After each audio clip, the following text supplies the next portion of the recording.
Welcome to the Stronger Marriage Podcast with Trey and Lee. Hey guys, we're so glad you've joined us today.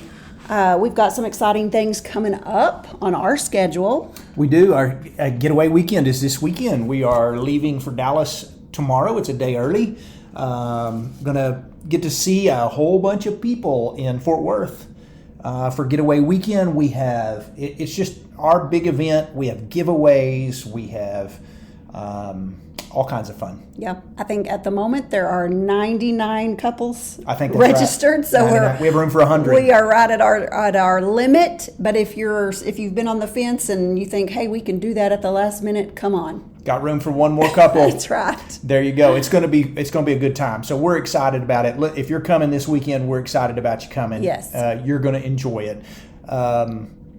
We also found out yesterday that Carnival Cruise Line has given us 10 more rooms. We sold out of our cruise, but they have added 10 more rooms that we could have, and so we have 10 spots left. And so if you'd like to go on a cruise with us next January, get on our webpage, and all the details are there of how much it costs and everything. People always go, what's the cost?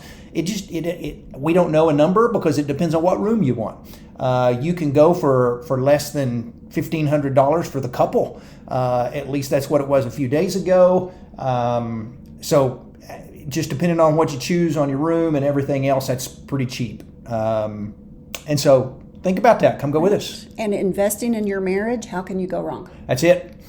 We are going to Alaska in August, and we're excited about that. If you are in Alaska, come join us. There'll be a big turnout. Alaska travels well. People come from all over Alaska to get there. That's right. They don't have a whole lot, offered to them. So when there is, they all show up. They do. They're not afraid to travel. Yes. I get tickled at some people that will go, well, we'd love to go to your workshop if you were in our area. And we would go, hey, we were an hour. Well, that's an hour away. And we have couples that have driven 8, 10, 12 hours one way to get to workshops. And then we have some folks that won't drive an hour. But that's life. It'll go on. We're talking today about intimacy, non-sexual intimacy. We talk about sexual intimacy a lot.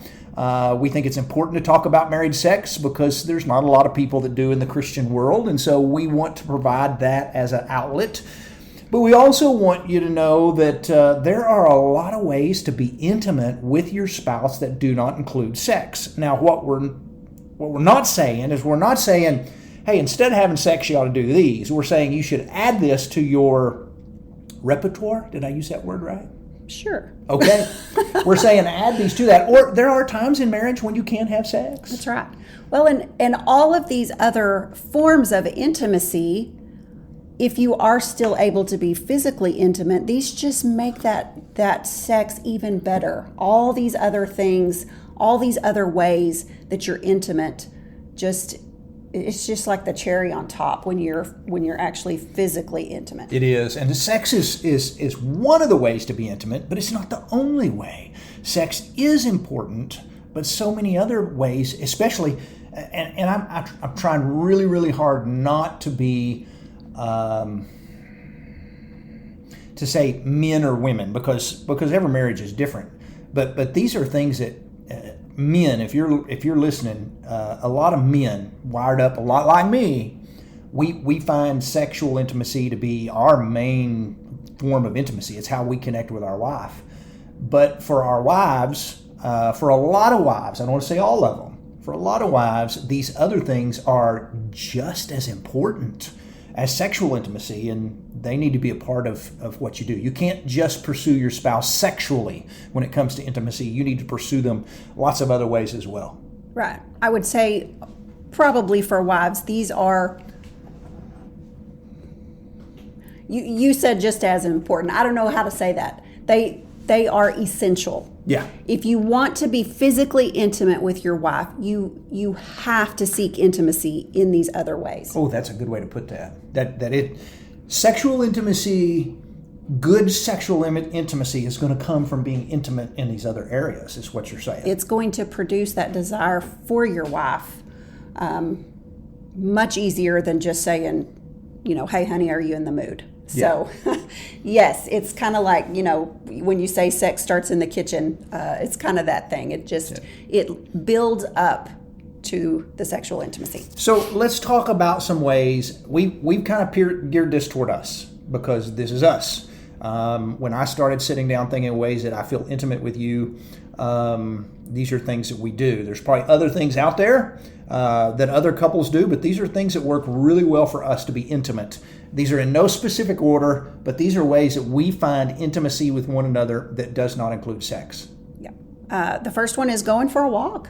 We've talked about that a lot. That's a simple way, but what a great way to connect where you have each other's undivided attention. Phones are in your pocket, if you even have them. Yes. You can't walk and look at your phone. You talk. Some of our best intimacy is when we're walking together and talking together. And it's just, there's no distractions. There's no TV. There's no internet. There's no people around. We're just walking. And it helps us health-wise. It helps us emotional-wise. It helps us relationally. It helps us intimately because that's where we are able to talk, which is going to be one of our things here in a minute. But consider, now, it's summer in Childress, Texas, where we live. And we hadn't been doing a lot of walks lately. We have not. We don't want to die. Late at night as the sun is starting to set, we might be able to catch a walk without catching our death. Yes, it's that hot right now. Yeah, it's pretty warm. We could go early in the mornings. That's true, but the sun is already like beating down on you. No, that's not what I was going to say. We could go early in the mornings. It's actually cooler. But somebody is not a morning person. I know. Somebody has to have coffee and quiet time before, and by that time it's hot. Yes. And so I get that. I just thought I'd throw that out there, that mornings would be great. If I got up with the sun, yes, that would be a great time But then you wouldn't want to talk. But then, yeah. It's like, yeah, that's not happening. One or the other. But yeah, if quality time is one of your love languages, then going for a walk together, it just checks so many things off the list. It's just a great way to connect. Great way to be intimate. A second way, we talk about this a lot, but this is so true. This is spiritual intimacy, and this is praying together. And one of the greatest forms of intimacy is praying together, and it is allowing your spouse to connect with you while you are connecting with God. And they get to see your heart in areas where usually God only gets to peek into. And there's so much intimacy in praying together. There is. There's a lot of vulnerability there. It's kind of like you just, hopefully you let your hair down before God, so to speak. You tell him what's on your heart. And a lot of times, maybe you share things with God that you aren't as comfortable sharing with your spouse, but when you do, that builds such powerful intimacy. Mm-hmm. Yep, that is true. So praying together. Third thing is having deep conversation. That's more than what's on our schedule tomorrow. Right. Deep conversation brings about intimacy. There is so far we've actually talked about conversation intimacy, intellectual intimacy, spiritual intimacy. So we're looking for intimacies that aren't sexual, and talking to one another and asking questions is a really good way to have that intimacy. And can I remind the men, because I have to remind myself, when we say asking questions, if your wife is asking you questions about your day and where you've been and what you've been doing, she's not interrogating you. It doesn't mean she doesn't trust you. She's simply wanting this intimacy. She's wanting to connect with you, and she's wanting you to fill her in so she can feel like she was a part of your day. Yes, it's a bid for connection. You may have heard that phrase out there, but that's what that is. This is another place where you sometimes have got to be a little bit vulnerable when you're having these what we call deep conversations, where you're really getting into each other's hearts and minds and feelings, and it's good to talk about some things like maybe your future, what you see in your future, some things that you dream about for the future, some plans that you have. And it's important that you bring your spouse alongside those dreams and plans. If you're if you're in a position in life where things are changing, maybe you're about to be empty nesters, you should be talking about these things. Lee and I have had a lot of conversations recently about our future and kind of what our plans are and what we plan to be doing in 5-10 years and what we would like to be doing. And there's been a lot of intimacy involved in that because it tells us not only are we together right now, but it tells us that in 5 years, unless the Lord comes back or something happens to one of us, we're going to be together then as well. And there's so much intimacy in that of talking about future and dreams and plans together. Yeah, because marriage changes with every stage. Newlywed marriage with young kids looks a whole lot different than, when you've got kids in their teens, when you have empty nest, when you are facing retirement. All of those things look different in your marriage. And so it's important to be talking about it before you get there. That's true. Yeah. We have 2 sons that are married.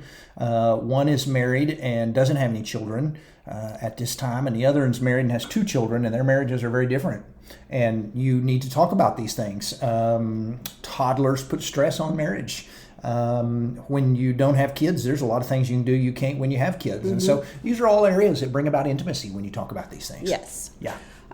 So the next one is touching. And this is non-sexual touching. This is a hug. I think we started out our day this morning when you got up with a hug and a kiss. This was just a way to connect, to say good morning and I love you. Yeah. This may be, holding hands when you're shopping together or something. This may be sitting close together on the couch when you're watching a movie. Touch. Just the simple act of touch. I love riding in the car and holding hands. I don't know if anybody else does that. Now, my love language is touch, but I absolutely love holding hands while you ride in a car. And I'd be curious to know if there are other people that feel the same. Number 5, this is going to be fun. And I think this is important. We find intimacy in this. And I think others do too when they stop to think about it. Sharing memes, social media posts, and tagging one another on social media in things brings about intimacy. Mm-hmm. It does. I send Lee things on Instagram, private message to laugh about because it gives us these secret conversations that nobody knows about, that we can talk about. Sometimes we screenshot things. We send links to stuff. People do this on our social media all the time. I think it's healthy. We do this. When you tag your spouse in something, it is, and we try to tell people, when you tag your spouse in something, it's not to say, hey, you idiot, you should be doing this. Right. It's to go, this is a good post. Mm-hmm. Let's talk about this.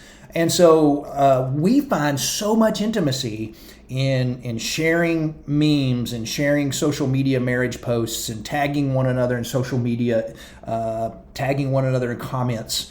Those are just really healthy ways to, I can be sitting across a room from Lee and send her a meme and sometimes even we'll say, hey, open Instagram right now and look at this, because there's connection there. Marriage is about, it's kind of like a secret club. You have all these little secrets that you keep among yourself, and sometimes those are funny little memes or serious little memes or things that you share with one another. Yeah, builds intimacy. It does. Helps you connect. Another thing is playing a game together. Mm-hmm. Unless you're super competitive. Right. I'm just kidding. Now, we know some of you that listen are actual gamers. Like, you like to play video games together. Oh, yeah. That's not something that we do, but we know some of you do enjoy that. We met an amazing couple in Wimberley, Texas, that may be this weekend at the workshop. They listen to our podcast, so they're probably going to hear this. And they love gaming together. They play video games together. It gives them something to do, something to talk about, a common interest. That's fantastic. Mm-hmm. Whatever you can do, you do that. Yes, common interests are vital to your marriage. But just simply playing a game together, whatever that looks like for you.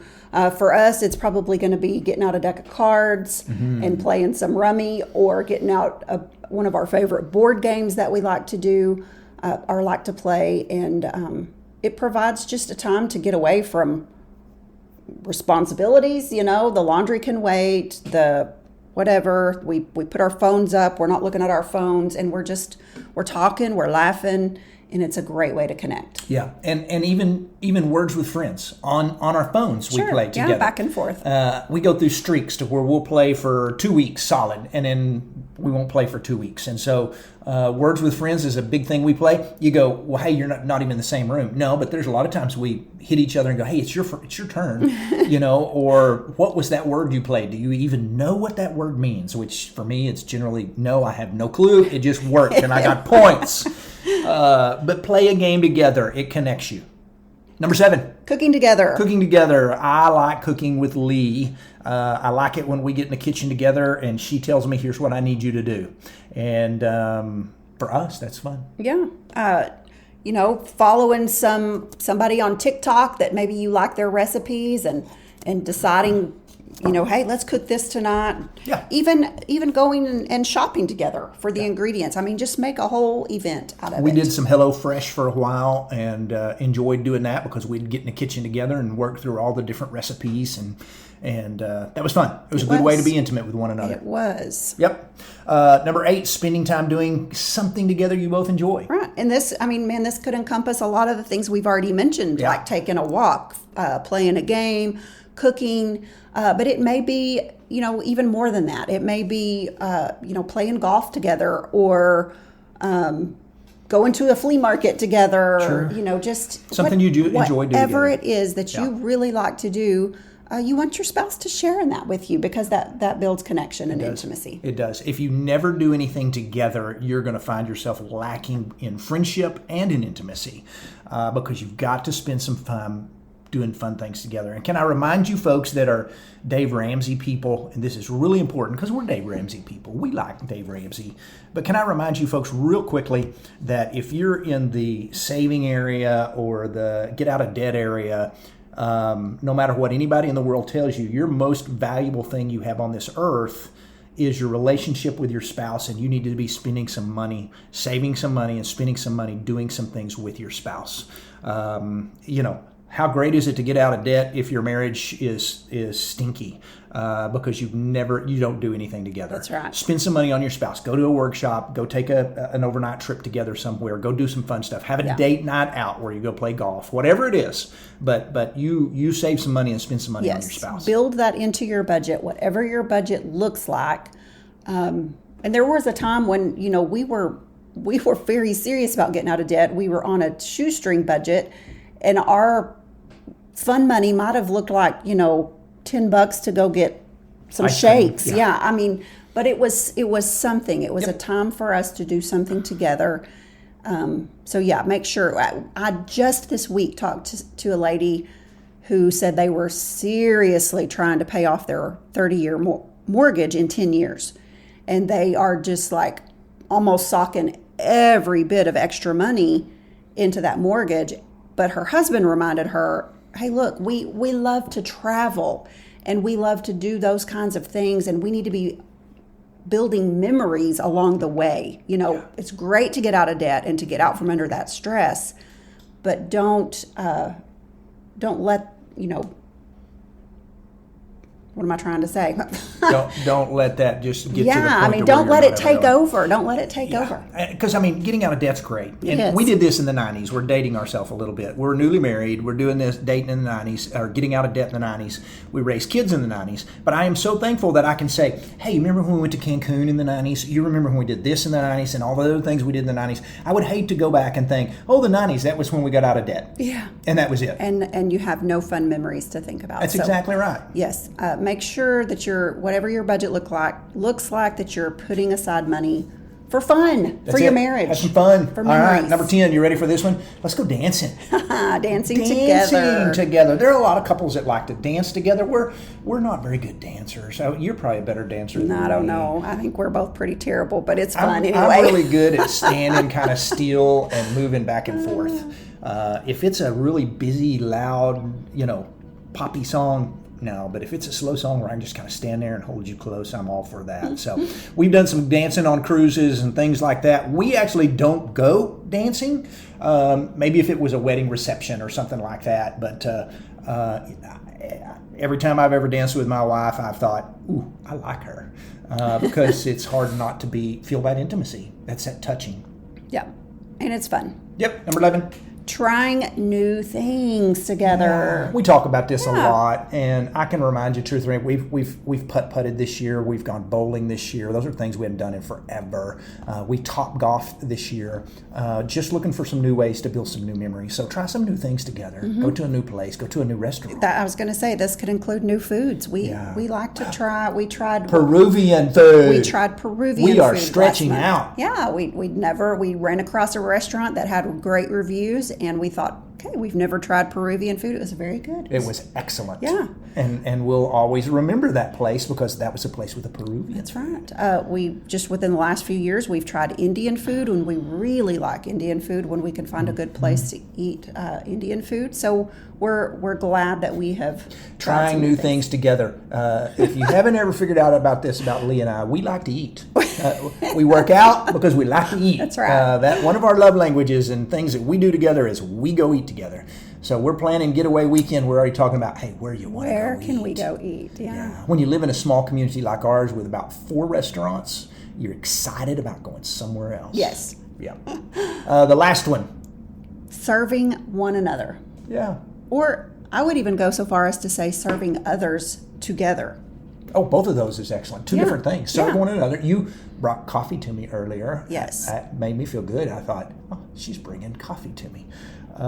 Just little things. It doesn't have to be, hey, I washed your car, although that's not a bad thing to go, hey, I filled your car up and washed it. But it doesn't have to be some big event. It can be something as simple as going, hey, let me bring your coffee. Don't get out of your chair. I'm going to bring you your coffee. Yeah. Yes, that's a great way to build just a small way. And serving others together as well. Yes. Yeah. Let me do this last part and we'll check out. Yeah. Okay, very good. Now, one of the things we want you to understand, at different stages in your marriage, physical intimacy can look very different. If you're in your 80s, you probably won't be doing a lot of the sexual intimacy things that we've talked about. Now, I don't know. We're not 80, so I don't know what that's going to be like. But the goal is when you do reach 80, maybe by that time you're still flirting, you're still holding hands, you're still dancing in the living room. You still do all those things that promote intimacy. You need more. You need a sexual intimacy, but you need more than sexual intimacy. So work hard to keep that physical connection as husband and wife, not just as roommates or parents who are raising kids together and paying bills together. Keep touching each other, keep talking to one another, keep holding hands, keep doing some fun stuff together. Keep that intimacy alive. Mm-hmm. Yes, all great ways to spice things up in the bedroom. Yeah, because you've got connection with that person. That's right. Hey, we're done. Under 25 minutes. Very good. We'll be back in 2 weeks. Thank y'all for joining us. See y'all. Bye-bye.